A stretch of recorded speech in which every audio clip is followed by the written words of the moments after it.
Hey guys, my name is Muyiwa Joshua Agwola. You're welcome to yet another installment of the Football Gazette podcast. Hey guy, welcome. Yeah, big man. It's good to be here. Yes, it's really good to be here after a short breather. Well, it's the match getting back on right on track, especially leagues across Europe right now after the international break.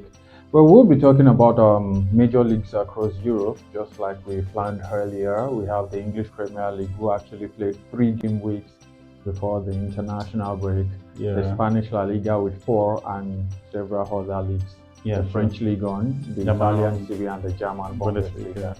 Well, let's start with the most viewed league across the world, and that's the English Premier League, where we saw a lot of early instincts from team in the English Premier League. The title pretenders and the title contenders. And we are seeing some sort of dark horses as well, trying to prove their mental there in Brighton and Hove Albion. I mean, there's something I actually want us to talk about. I'm not actually saying they have something to really offer or they are a team to look out for. But there's something I want us to discuss about Brighton and Hove Albion. The way the team is actually set up to actually afford any manager that comes in to try is something we should really look out for. Let's take, for example, we saw Graham Potter at some point. We saw Roberto De Zerbi, and now Ursula, the youngest manager in the English Premier League as it is. But then this particular team is set up in a way that affords manager to actually thrive. You begin to wonder that what exactly is going on. So that means even as an average Nigerian, it's possible you actually make your way into Brighton and Hove Albion and to an extent still thrive. Yeah, I think this boils down to the fact that they have a good structure right there. They have, good structure. They implement that on and off the pitch. The good management there. They are getting it right. They bring in a very young manager who about 2 of the players are even older than the manager as it stands right there at Brighton Hove Albion. But then it remains to be seen what will happen when the real test of time comes. Because like I've always said, the season is not a sprint, it's a marathon race. So let's see, can they be able to do this week in, week out? Definitely, they are not playing in the Europe this season, so they have the league and the domestic cup to focus on. So that might, be their strength this season because they have enough time to rest their players and go into the game with full 100% concentration. But you never can tell what will happen along the season. Injury might set in. There are a couple of matches to be played, so let's see how it pans out for them. Well, another side we're talking about are the champions. They picked up from where they left off in the 2023. I'm really even surprised. Manchester City being on the front foot early. 9 points out of a possible 9. Because Erling brought Haaland. I don't know. It's proving to be unstoppable. How can defenders in the Premier League stop? He's winning the Golden Boot again this season. Yes, even before the season starts. 2 hat-tricks in 3 games. That is fantastic. What more can you ask for from your striker? Scoring 6 goals. I think this is something Premier League fans want to listen to or want to entertain. Where a certain club actually coming to emerge as these sole farmers. You just farm on the Premier League, who has been really competitive in the past couple of years. As much as I want to say that, where were other clubs when Manchester City was recruiting? But it boils down to the fact that not every club has the purchasing power that Manchester City do have, even with the plus of having Pep Guardiola as their manager. So my concern is, are we actually seeing Manchester City win a 5th title consecutively on the bounce? Like I said, last 2 seasons we've always seen Manchester City coming from the back to later win the league. Like maybe Liverpool last season, Arsenal twice now. Liverpool, they were seated in the first position for a very long time. 2 seasons ago, Arsenal were seated in the top of the table for a very long time, only for Man City to win it. Even last season as well. But this season, it is taking a different turn because Man City is starting very well. I mean, on the front foot this time around. Not Nine, until three, four. not even when you have it that Pep Guardiola actually said in one of his interviews that okay, the first three matches Yeah, of the season for him was actually like a continuation of the preseason game. that is Real that. Premier I League think start that is the slap. after the That is the slap international on. break. That is the slap on every other every other Especially team in the Chelsea. league. You should draft Chelsea into the fold. That's a big slap on them. Because amongst the preseason games, according to Pep Guardiola, was Chelsea. Yeah, oh man, anyway, one 4-0, the other one 2-0. Oh, that's really sad. Okay, I think 4-1, yeah. I think 4-1 or 4-2 or That's something. really sad. Well, let's talk about Liverpool, another side who has proven to show ambition in the Premier League season. Of course, last season they were able to get back into the Champions League after that lackluster start 2022-2023 season. Yeah, They are back in the Champions League, very good. and this season again they've started from where they left off, and 3 games they've won all three. 9 points, top of the Premier League table with the champions. Well, I think Arne Slot, the new manager right there at Liverpool, has done a very good job. Trust me, he's yet to concede a single goal in the Premier League so far. Winning 2-0, 2-0, then the last of it all against Manchester United, 3 goals to nothing. I mean, that's fantastic from a new manager who is just getting to understand how the league works. And it is very fantastic to see a couple of players, Mohamed Salah, Luis Diaz, Diogo Jota, doing so well under this player. I mean, what I feel could be a stumbling block for them now is the amount of games they will be playing this season. But to me, I think they are a more reliable contender to bank in on rather than Arsenal. Maybe, maybe not. Well, I don't want to say that maybe not. We've seen Arsenal actually proved how much of a contender they can be in 2 seasons back to back with nothing to show for it. So I think it's high time we saw Liverpool prove to be that contender to see probably they would be able to do what Arsenal wasn't able to do. I mean, it's high time we actually saw a team, a side, give Manchester City a run for their money. I think we won't see that anytime soon. We won't. We won't see that anytime soon. But what I feel might be challenging for every top side who are in the Champions League this season is the amount of games they will be playing in the Champions League. You know, the new format and all in the Champions League, Europa League, and the Conference League as well. So I've seen two Manchester City players complain about the amount of games, like do they want to kill the players or something. So I think this might be a problem. Any manager can face it. Pep Guardiola, Arne Slot, Mikel Arteta, and Unai Emery, Aston Villa, who went to the Champions League. So I think it's going to be very, very difficult because they have to play more games now this time around. So I feel it might boil down to players having fatigue, not giving their 100% on the pitch, and you know. Well, it's Going to always be been like that, and that's Yeah, where that's what they are paid for actually. yeah, So that's they where need the to. phenomenon squad depth comes in. Oh, I mean, for you to be a third side wait, to let me compete say on this. all Let me say fronts. this. You are talking about squad depth. Now Liverpool, they let some players go out this season Mhm.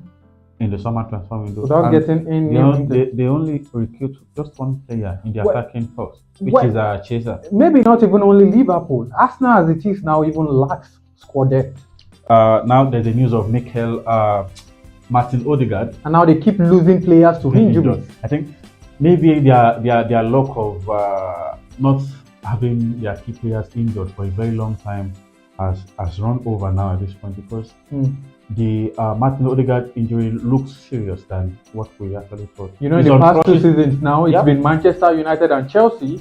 Probably having to now, battle injury crisis yes, of their yes, key yes. players this time. Now, Arsenal, I mean, they are about to start feeling the same thing because after 3 seasons, you could hardly see Arsenal suffering from a big injury crisis for the past 2 seasons. Yes, that's why they've So, been able to compete favorably with Manchester against City head to Manchester head. City. But then Martin Odegaard injury looks serious than what we thought. He's on crutches at the moment, so we don't know the length of that injury, how it's going to be. But hopefully he's able to recover and get back to the pitch. But we'll see what happens after that. Oh, well, Arsenal is another side worth talking about as well. In the Yeah. past couple of seasons now, they've actually proved to be the Arsenal different from what we used to know Yeah. under under Unai Emery, under Arsene Wenger, Yeah, whereby top four is actually there. But now they've actually stepped up a little bit, trying to go head to head with Manchester City, who have actually been, I mean, some way finding see, it to or shop them off that table, top of the table, even when staying there for the most part of the season. Well, let's talk about Arsenal. Do you see them replicating the feats they've actually gotten for themselves in the past 2 seasons? replicating that feat means that they are not going to win it again. Because Okay, you think they can when you actually do talk one better?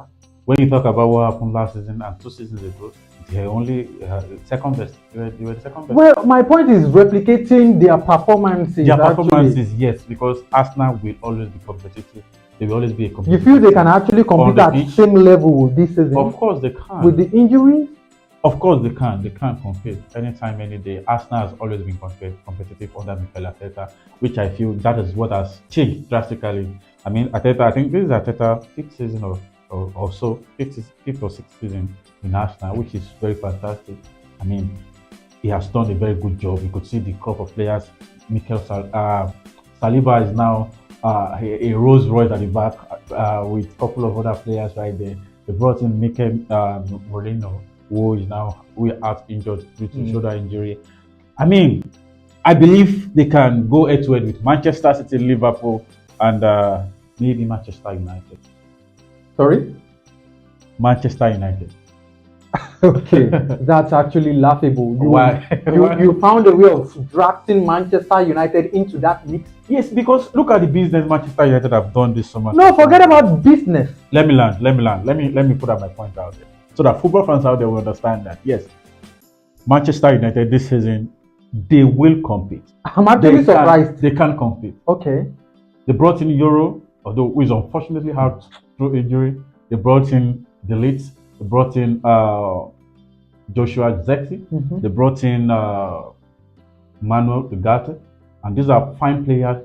For me, I feel they have actually reinforced every position on the field.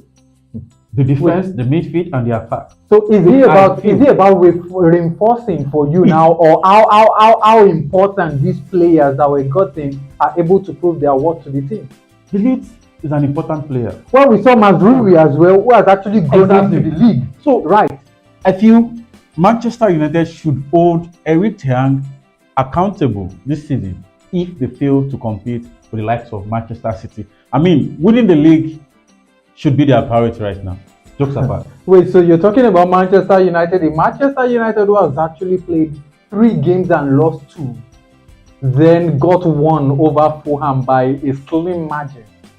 Like I said earlier, the season is not a sprint; it is a marathon. Well, of course, but then We've seen Manchester City your, 3 seasons ago. the early signs shouldn't be discarded just like that.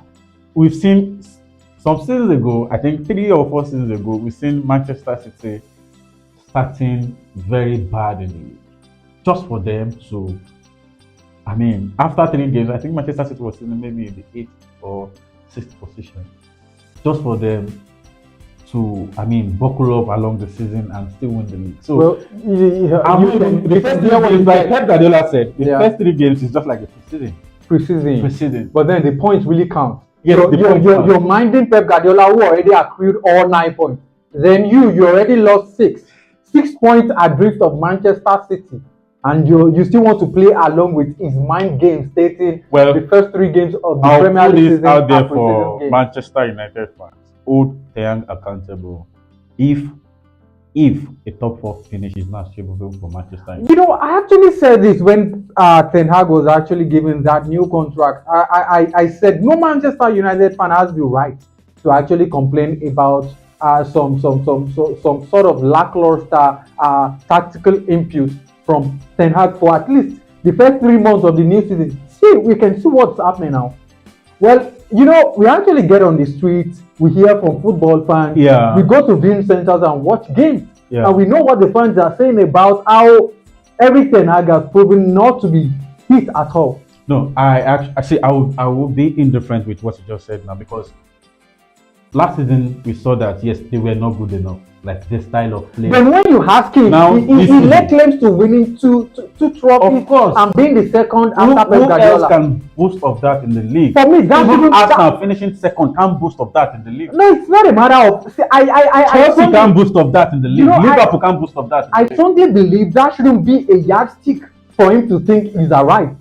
You actually won the Carabao Cup, you won the FA Cup, then you feel you're the next to Manchester City in the past 2 seasons. I mean, that's delusional. If it was that easy, maybe Arsenal, Chelsea, or Liverpool. Okay, Liverpool won the Carabao Cup last season.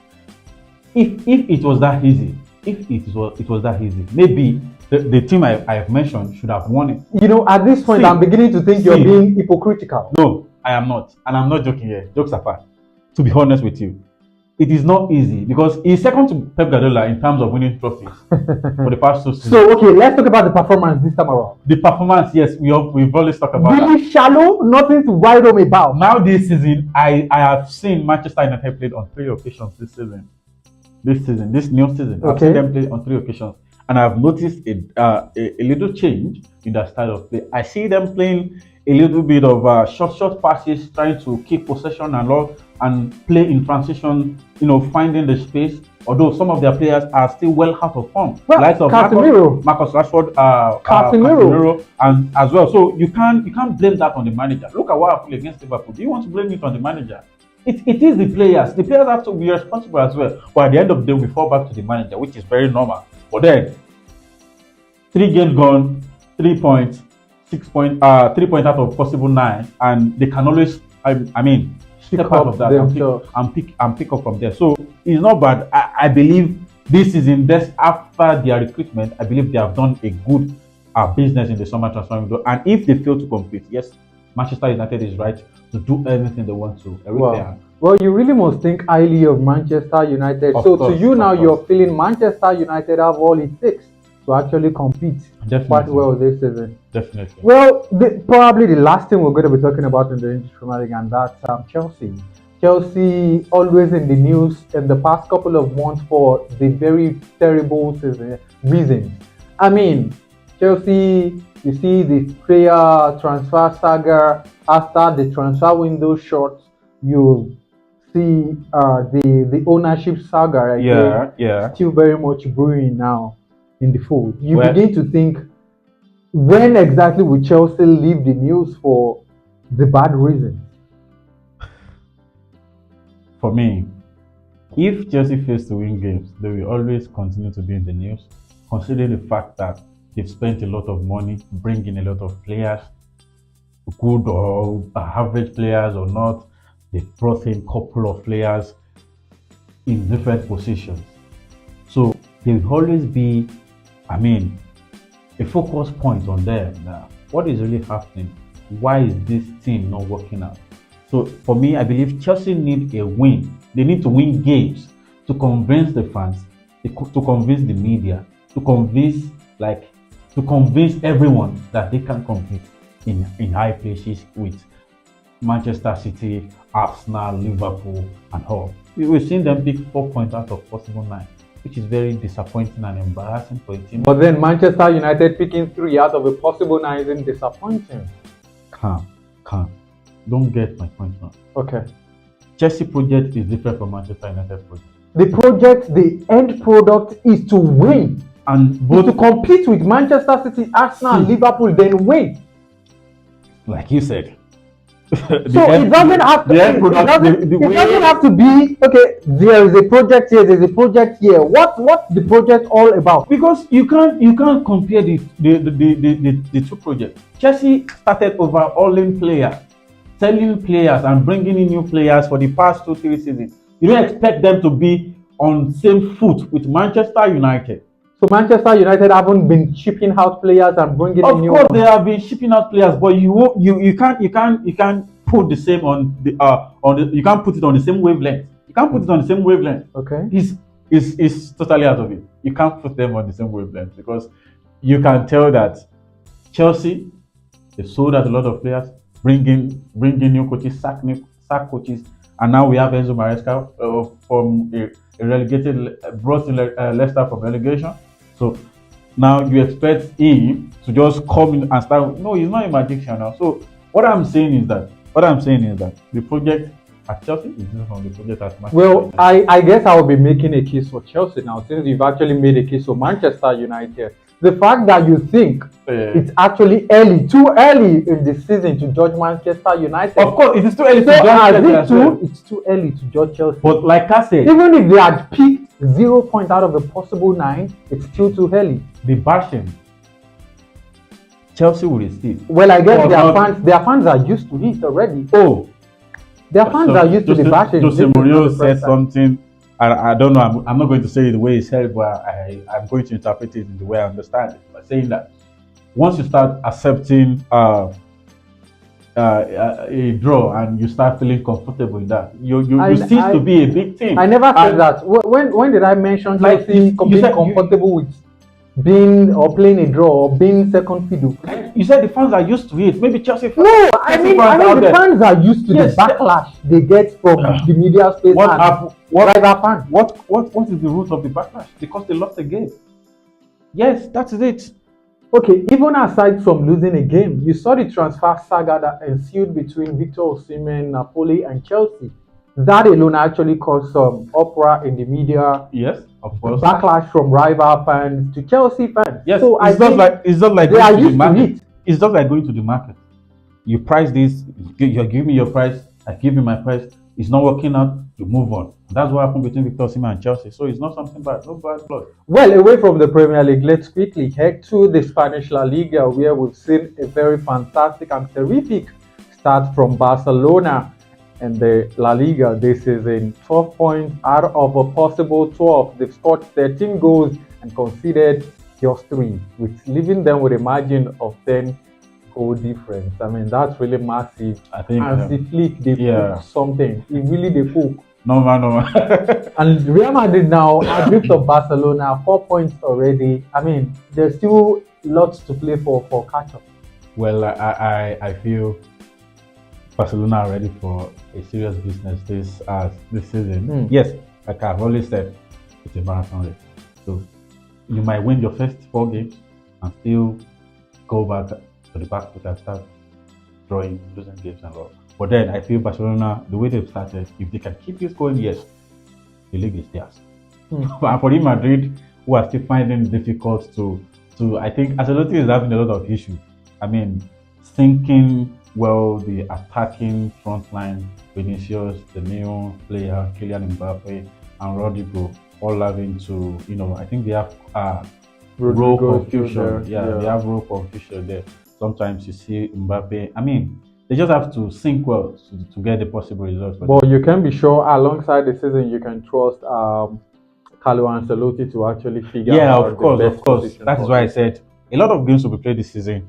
A lot of try and errors for them. So they need to just get it right.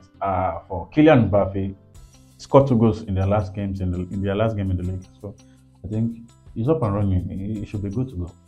Yeah, to the Italian Serie A now, although we might not be talking about the league in general, I want to single out a player who's been fantastic. He's been on top form for a couple of seasons now for Atalanta, and that's Ademola Lookman. He's been firing from all cylinders as well for both club and country. Well, with the Super Eagles team, he's really been doing well right there.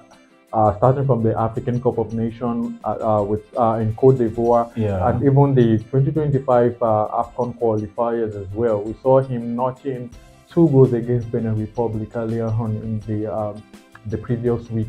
And I mean, this particular guy is really doing everything possible to actually succeed Victor Osimhen in being the African Player of the Year. Yeah, I think he's done everything to achieve that height. I think it's fantastic. 31 goals contribution for both clubs and country, and I mean that's fantastic of a player like him. Scored I think hat-trick in the Europa League final. I think he has done enough to achieve that feat.